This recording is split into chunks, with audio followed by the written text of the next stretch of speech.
Halo The Host, sekali lagi kita berjumpa di series Jesus in My Blank. Terima kasih untuk mengikuti series ini selama ini. Kita berbicara mengenai Jesus in My Failure. Kita udah berbicara Jesus in My Dead Ends, Jesus in My Unanswered Prayer, Jesus in My Confusion. Saudara, 5 minggu terakhir kita berbicara, seolah-olah kita berbicara terus-menerus mengenai kelemahan, saudara. Dan kenapa demikian, saudara? Dan karena saya tahu bahwa seringkali perjalanan iman kita sesuatu perjalanan yang begitu nyata, saudara, dan kita tidak terlepas dari semua ini, baik pertanyaan, baik kelemahan, baik kejatuhan ke diri kita, saudara. Dan kita lihat dari bapak-bapak iman kita, ternyata mereka juga alami, saudara. Tapi saudara, kita nggak perlu malu ketika kita mengalami hal-hal seperti ini. Karena firman Tuhan berkata bahwa kasih karuniaku menjadi nyata. Cukuplah kasih karuniaku untukmu, karena di dalam kelemahanlah kuasaku menjadi sempurna. Justru di dalam kelemahan, kasih karunia Tuhan dan kuasanya disempurnakan. Bahwa di dalam pertanyaan, di dalam kebingungan, di dalam kelemahan, di dalam kejatuhan, di dalam banyak hal yang terjadi dalam perjalanan iman kita, ketika kita lemah, Yesus menunjukkan kekuatannya. Dan ketika kita kuat, kita bisa tahu karena kita kuat sungguh hanya karena kasih karunia Tuhan. Amin. Jadi hari ini saya ingin membawa saudara ke dalam sebuah pengertian yang baru mengenai iman. Saya berharap ini memberkati saudara dengan cara yang baru, saudara. Faith, suatu kata yang seringkali mungkin membuat kita intimidated. Iman, apakah kita perlu memindahkan gunung, hal-hal seperti itu, saudara. Tapi hari ini saya mau membawa kita melihat dari kehidupan Musa dan Israel sebelum mereka menerima hukum Taurat. Sebelum mereka menerima hukum Taurat, saudara. Di Ibrani 11 berbicara, dicatatlah kehidupan Musa, saudara. Ibrani 11 dicatat secara kronologis dari Habel, Noah, Abraham, Yakub, Yosef, secara kronologi, saudara. Sampailah ke dalam kehidupan Musa. Musa karena iman maka Musa setelah ia lahir, jadi waktu dia bayi, disembunyikan selama 3 bulan oleh orang tuanya. Setelah ia lahir disembunyikan 3 bulan, saudara. Karena pada saat itu Firaun ingin membunuh seluruh anak laki-laki Ibrani yang lahir di Mesir, saudara. Tapi saudara, di sini kita melihat, saudara, bagaimana Tuhan memandang iman, saudara.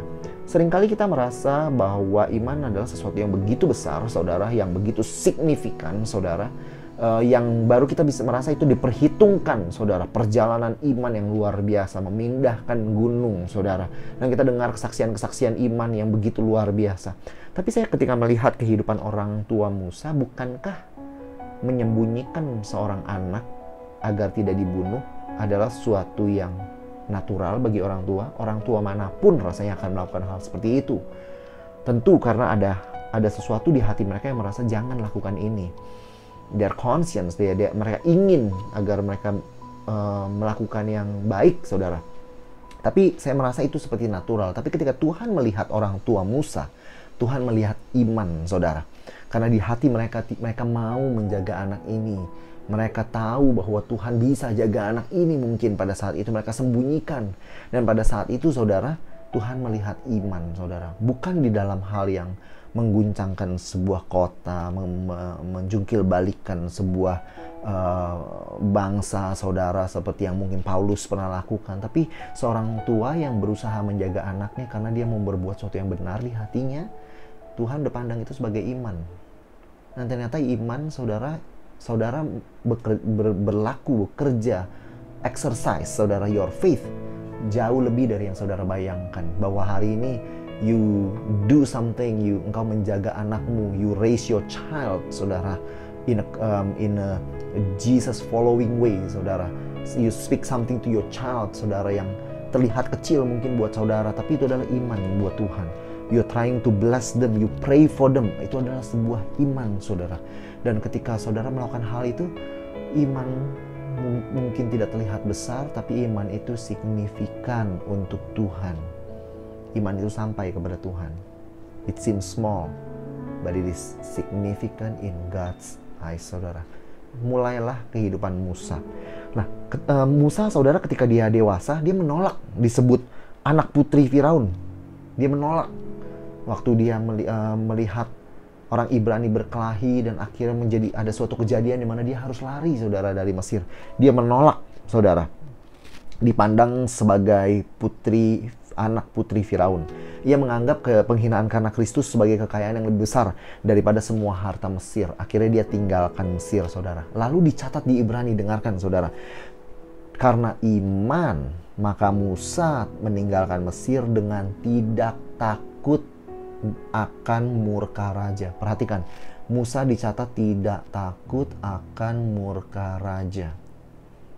Catatan ini kronologis, ini adalah keluarnya Musa pertama kali dari bangsa Mesir, saudara. Tapi kalau saudara pernah membaca kejadian dia pergi dari Mesir, kita melihat bahwa kejadiannya seperti ini, saudara. Pada saat itu ada orang Mesir yang memukuli gitu ya, orang Ibrani. Ketika dilihat Musa nggak ada orang, dibunuhnya orang Mesir itu. Disembunyikan mayatnya ke dalam pasir. Nah, ketika keesokan harinya Musa keluar lagi, ada 2 orang Ibrani berkelahi. Musa bertanya kepada yang bersalah, kenapa engkau pukul temanmu? Nah, jawab orang ini, saudara, jawab orang Ibrani ini, siapa yang mengangkat engkau menjadi pemimpin dan hakim atas kami? Apakah engkau bermaksud membunuh kami? Sama seperti engkau membunuh orang Mesir itu. Musa jadi tahu. Perilakunya udah ketahuan bahwa dia bunuh orang Mesir. Maka Musa menjadi takut, saudara. Dan karena takut inilah dia kabur dari Mesir. Karena takut inilah dia melarikan diri dari Mesir, saudara. Tapi firman Tuhan perhatikan. Jadi di Keluaran 2 ayat yang ke-14 berkata Musa menjadi takut. Itu alasan dia keluar dari Mesir. Tapi Ibrani 11 ayat yang ke-27 berkata karena iman Musa meninggalkan Mesir dengan tidak takut akan murka raja. Manakah yang benar, saudara? Saya membaca ini seolah-olah ini sebuah kontradiksi, tapi saya mau beritahu ini bukan kontradiksi. Karena ketika Tuhan masuk ke dalam kehidupan Musa, dia lihat di tengah ketakutannya, dia lihat di tengah gemetar Musa, tapi dia lihat ada iman yang mungkin kecil, tapi dia tetap menganggap membantu bangsa Ibrani, kedua orang Ibrani itu lebih penting. Membantu orang Ibrani lebih penting daripada menjadi putri Firaun. Dan di dalam gemetarnya dan takutnya dia tetap melangkah keluar dari Mesir. Yang Tuhan pandang bukan rasa takutnya, tapi yang Tuhan pandang adalah imannya. Di Ibrani dicatat bukan Musa keluar karena takut, tapi dicatat Musa keluar karena iman. Because even in your imperfect faith, your faith with some fear, your faith with some doubts, your faith with some questions, tetap Tuhan perhitungkan because God sees your faith more significant than you know it, saudara. And your faith delights, karena dengan iman kita menyenangkan Tuhan. And your faith delights the Lord. Dan Tuhan catat kehidupan Musa. Saudara, dilanjutkan, kita tahu dilanjutkannya karena iman ia meninggalkan Mesir dengan tidak takut kan akan murka raja. Tapi saudara lihat di Keluaran 2 ayat berikutnya, ayat 15. Ketika Firaun mendengar tentang perkara ini, dicarinya ikhtikar untuk membunuh Musa. Jadi Firaun membunuh Musa karena dia tahu Musa bunuh orang Mesir. Tapi Musa melarikan diri dari hadapan Firaun. Sekali lagi, Musa melarikan diri, kabur, saudara. Tapi di Ibrani tadi bilang apa? Karena iman maka ia meninggalkan Mesir dengan tidak takut. Saudara perhatikan. Di Keluaran kejadian nyatanya adalah Musa melarikan diri. Tapi di Ibrani Tuhan catat Musa meninggalkan Mesir untuk Tuhan. Bukan kontradiksi, saudara. Karena kita bisa lihat bagian diri Musa yang melarikan diri. Tapi Tuhan lihat juga bagian Musa yang meninggalkan kekayaan tanah Mesir. Sekali lagi, seringkali kita lihat bagian diri Musa dan bagian diri kita yang melarikan diri, yang ketakutan. Tapi yang Tuhan lihat waktu dia catat di Ibrani adalah bagian Musa yang karena iman tetap mau bantu bangsanya. 1-2 orang dari bangsanya yang lagi disiksa pada saat itu. Karena iman, Musa tinggalkan tanah Mesir. Betul, dia tinggalkan karena melarikan diri, tapi toh dia tinggalkan. Dan yang Tuhan highlight, yang Tuhan garis bawahi, bukan Musa lari terbirit-birit, bukan Musa ketakutan dan lari yang Tuhan catat. Musa meninggalkan Mesir dengan tidak takut karena iman. And I want to tell you bahwa ketika Tuhan lihat iman, perjalanan iman hidup saudara, you're in perfect faith. Tuhan lihat dan saudara, Tuhan jauh lebih bangga dari yang saudara tahu. He sees all the great side, the good side in you, washed by the blood of Jesus. And Jesus and God delight in you, saudara. Dan Tuhan lihat the imperfect faith of Moses. Dan dia dia memilih, dia menggarisbawahi bagian itu dari kehidupan Musa.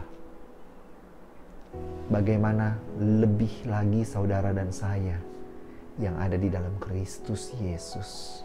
Waktu dia melihat perjalanan imanmu yang terlihat tidak signifikan, Tuhan pandang signifikan di dalam Kristus. Perjalanan imanmu yang saudara banyak pertanyaan, tapi Tuhan lihat engkau besok bangun dan that morning you prayed. Engkau bilang, Tuhan pimpin langkah saya. Saudara ketika ditanya bagaimana perjalanan imanmu, you will answer, oh saya sedang lemah. Saya banyak pertanyaan. Tapi when that morning you prayed, Tuhan lihat itu lebih dari semuanya. Tuhan lihat karena iman dia berdoa. Sama seperti Tuhan lihat Musa. Tuhan bilang, of course Musa lari pada saat itu. Tapi Tuhan bilang karena iman Musa meninggalkan Mesir. Because you're insignificant. Seolah-olah imperfect faith, saudara, touches God, dilihat oleh Tuhan.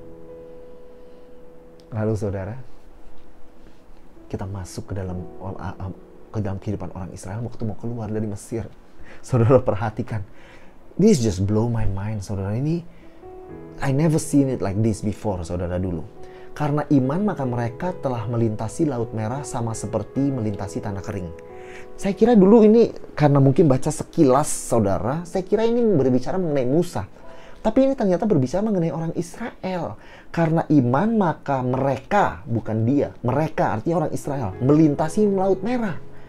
Tapi saya tahu kejadiannya dan saya rasa saudara juga tahu kejadiannya. Waktu mereka mau lintasi Laut Merah, bagaimana orang Israel keadaan hatinya. Kita baca, saudara. Mereka berkata kepada Musa, apakah yang kau perbuat ini terhadap kami? Mereka marah, saudara. Waktu mau dibawa keluar dan nyebrang, waktu mereka menghadapi Laut Merah, mereka marah. Lalu saudara, akhirnya Musa membuat laut itu menjadi tanah kering. Tuhan yang buat. Waktu Musa angkat tangannya, Tuhan buat laut itu jadi tanah kering, saudara. Lalu orang Israel pun berjalan dari tengah-tengah laut di tempat yang kering, saudara. Nah, berarti ketika Firaun udah dekat, saudara, orang Israel menoleh. Mereka lihat orang Mesir menyusul mereka. Ketakutanlah orang Israel. Mereka berseru-seru pada Tuhan. Tapi di Ibrani Tuhan gak catat ini. Mereka keluar dengan takut dan dengan marah dan dengan keluh kesah. Apakah itu yang dicatat Ibrani? Enggak, saudara perhatikan. Ibrani bercatat karena iman mereka melintasi Laut Merah. Seolah-olah kita melihat dua account yang berbeda, saudara. Waktu saya baca, mereka ketakutan, komplain, marah. Tapi seolah-olah kok Tuhan lihat karena iman mereka berjalan. Tahu nggak, saudara? Sebelum hukum Taurat, ini dicatat. This is how God sees you in faith, saudara. Di dalam iman, saudara. Tuhan lihat orang Israel 400 tahun mereka di tanah Mesir. Untuk banyak dari mereka, untuk semua dari mereka, nama Allah pada saat itu, Allah Abraham, Ishak dan Yakub hanyalah sebuah cerita. Karena udah generasi demi generasi, demi generasi, demi generasi, demi generasi.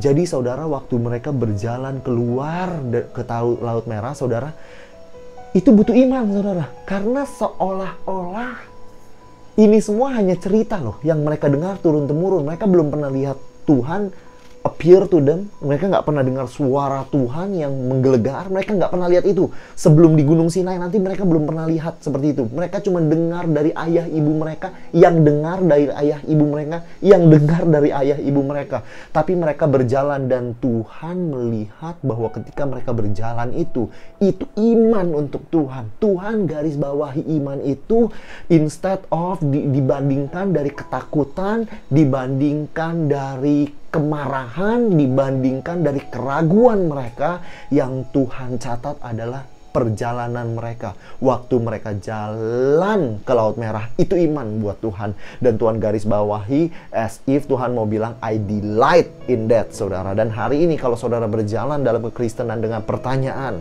saudara berjalan dengan ketakutan, dengan kebingungan, dan often we ourselves, diri kita sendiri, we highlight that all the time. Saya lagi jatuh, saya lagi lemah, saya banyak pertanyaan. Tapi I want to tell you, kalau Tuhan mencatat orang Israel seperti itu, demikianlah Tuhan memandang kau dalam Kristus. Karena iman hari ini kau bangkit, karena iman hari ini kau berdoa. Hari ini saudara masih berdoa makan di tengah-tengah kebingungan bagaimana bayar makanan besok hari misalnya. Itu buat Tuhan iman, karena kita pandang kelemahan kita, tapi Tuhan memandang even your imperfect faith dekat dengan hati Dia.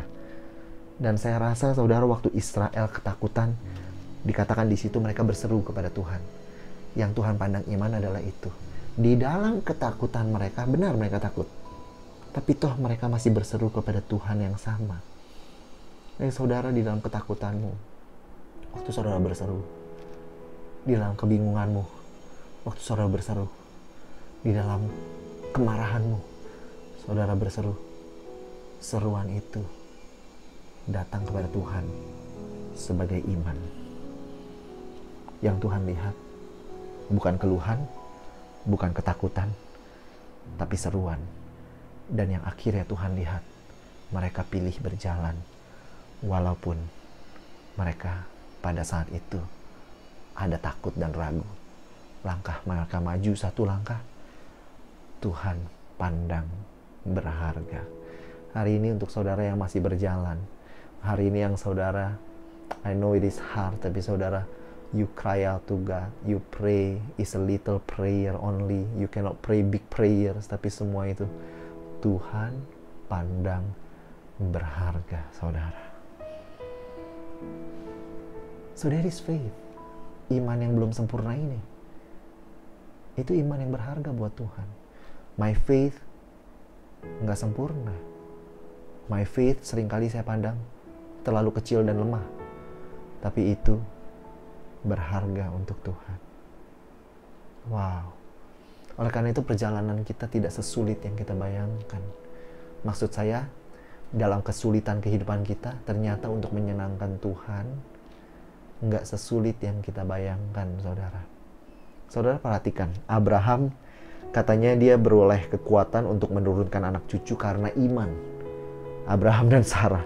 Tapi yang kita udah bahas kehidupan Abraham, betapa sering dia ragu, betapa dia dan Sarah ketawa dengan ragu. Kita melihat Abraham ambil Hagar kah, kita lihat Abraham serahkan istri, kita udah lihat. Tapi waktu di Ibrani dicatat, katanya karena iman Abraham dan Sarah dua-duanya beroleh kekuatan untuk menurunkan anak cucu. Karena iman. Padahal mereka banyak ragunya, tapi Tuhan pandang iman mereka. Imperfect faith. Sungguh Tuhan pandang, saudara. Saya mau tutup dengan cerita seperti ini. Saudara tahu waktu Tuhan ketemu Ishak di zaman kelaparan, Tuhan berbicara sesuatu yang seringkali ayat-ayat seperti ini membuat saya sempat bingung, saudara. Karena Tuhan bilang kayak gini kepada Ishak, karena Abraham telah mendengarkan firman-Ku dan memelihara kewajibannya kepadaku, segala perintah, ketetapan, dan hukum-Ku. Tuhan bilang sama Ishak, bilang, I honor Abraham. Karena Abraham mendengarkan firman-Ku, memelihara kewajiban kepadaku, segala perintah, ketetapan, dan hukum-Ku. Lalu saya bertanya, kapan segala perintah, hukum, dan ketetapan Tuhan dipegang oleh Abraham. Kapan? Karena kita lihat dia serahkan istri, dia jatuh dan jatuh dan jatuh lagi. Tapi yang Tuhan lihat, saudara, kebenaran Abraham yang sempurna. Dari mana itu? Saudara, Roma lah yang menjelaskan bahwa jikalau Abraham dibenarkan karena perbuatannya, maka ia beroleh dasar untuk bermegah. Tapi karena percaya Abraham kepada Tuhan, Tuhan memperhitungkan hal itu kepadanya sebagai kebenaran. Jadi kebenaran yang Abraham miliki ini bukan kebenaran yang karena perbuatannya selalu sempurna. Tapi karena dia percaya pada janji Tuhan, walaupun percayanya sempurna gak? Percayanya juga tidak sempurna. Mereka sempat tertawa, mereka sempat bingung, bahkan percayanya pun tidak sempurna. Tapi rasa percaya yang imperfect, dia pernah bilang, Tuhan, oke, saya percaya. Walaupun dalam perjalanannya kadang seringkali sulit untuk percaya, tapi that faith, iman itu, saudara, Tuhan perhitungkan sebagai kebenaran. Maka dia melihat Abraham dan dia bilang kepada Ishak, your father is blameless before me. Your father melakukan segala ketetapanku. Karena dia dibenarkan bukan karena perbuatannya, tapi dia dibenarkan karena iman. Dan imannya itu diperhitungkan, diperhitungkan sebagai kebenaran.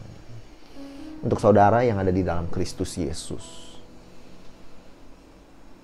imanmu kepada Yesus diperhitungkan sebagai kebenaran. Ketika Tuhan melihat engkau, you are blameless and perfect in Christ Jesus. And you delight God. Engkau menyenangkan Tuhan. God loves you so much, saudara. Saya tahu perjalananmu gak sempurna, gak mudah, jatuh bangun. Tapi waktu Tuhan lihat kehidupan saudara, yang dia lihat bukan semua keburukan, kejelekan, kejatuhan, ketakutan, amarah.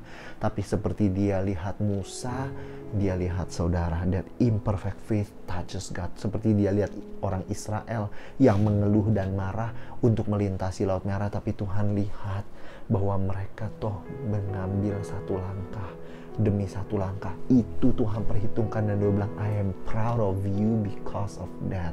Itu iman buat Tuhan. Untuk Abraham yang kita tahu jatuh bangun, tapi karena dia bilang, Tuhan, I try to believe, I want to believe, I believe in the promise of God. Walaupun kadang dia ragu, tapi Tuhan perhatikan iman itu dan perhatikan itu, penghitungan itu sebagai kebenaran, saudara. I want you to know bahwa you are righteous, you are loved, saudara. Dan seringkali kita memandang hidup kita jauh di bawah yang Tuhan pandang. If I can be honest, I see myself much lower. I see my doubt, I see my sin, I see my fear, I see my weakness, I see all that.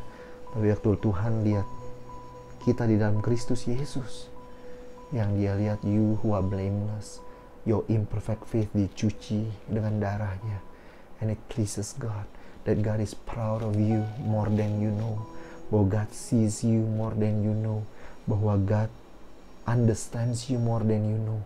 God is proud of you more than you know, saudara. So there is Jesus in our imperfect faith. Karena bahkan iman kita pun bukan iman yang kuat, tapi iman yang bergoncang.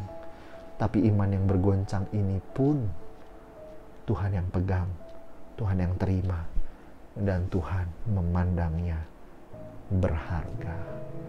God bless you so much. Let me pray untuk saudara yang imannya ada pertanyaan, hidupnya ada kelemahan, mungkin banyak, yang kebingungannya. Saudara merasa, apakah aku a spiritual person? Apakah aku good enough? Apakah aku stop asking that question hari ini?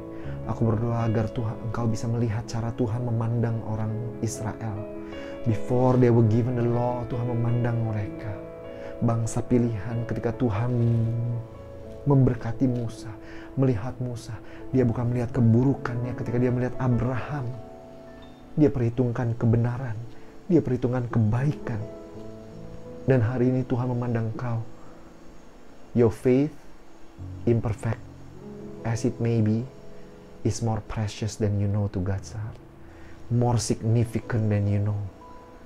Your walk is precious to God. God is proud of you more than you know. God bless you. May you have peace. Biar engkau gak memandang dirimu terus rendah dan kecil dan tidak berguna, tidak berharga. Tapi agar engkau memandang bahwa setiap hari you even trying to hope, trying, yang seringkali failing, even trying, itu berharga buat Tuhan. God bless you and God be with you. Ada damai sejahtera. Biar Tuhan yang sempurnakan semua yang kau lakukan dan berikan, karena Dia pandang kau berharga buat Dia. Di dalam nama Yesus. Amin. Thank you so much sudah mengikuti Jesus in My series, saudara. 6 minggu sudah berlalu, saudara. Dan video yang hari ini lebih panjang karena ini adalah video terakhir dari my first installment of this series. Dan kita akan, it's gonna be continued later on, saudara. Tapi we're gonna have a little break dulu, saudara. I just wanna thank you udah mengikuti series ini dan I really hope it bless you. Please do share these videos to your friends. And to people you know, saudara, akan membutuhkan, and be a blessing to them too. God bless you. Saya mau mengucapkan terima kasih untuk beberapa orang, saudara. Joshua Dave, this is his house and we've been using his house, so thank you Josh. Stephanie Chu yang melakukan video dan juga tips, saudara, dari every single teaching, saudara. I thank you for that. Christy yang mengedit dan taruh ayat-ayatnya, saudara, and even the 1-minute video. Sarah Robert, saudara, yang membantu juga in the first 2 video, the 1-minute videonya dia bantu editing. And I just want to thank every single one yang membantu week in and week out, saudara. You are preaching with me and I cannot do this without you, and I really thank you from the deepest of my heart. You are a blessing to me. God bless you. Untuk saudara yang telah mengikuti series ini, God bless you. Jesus in your everything and every situation. Amen. I'll see you next time. God bless you.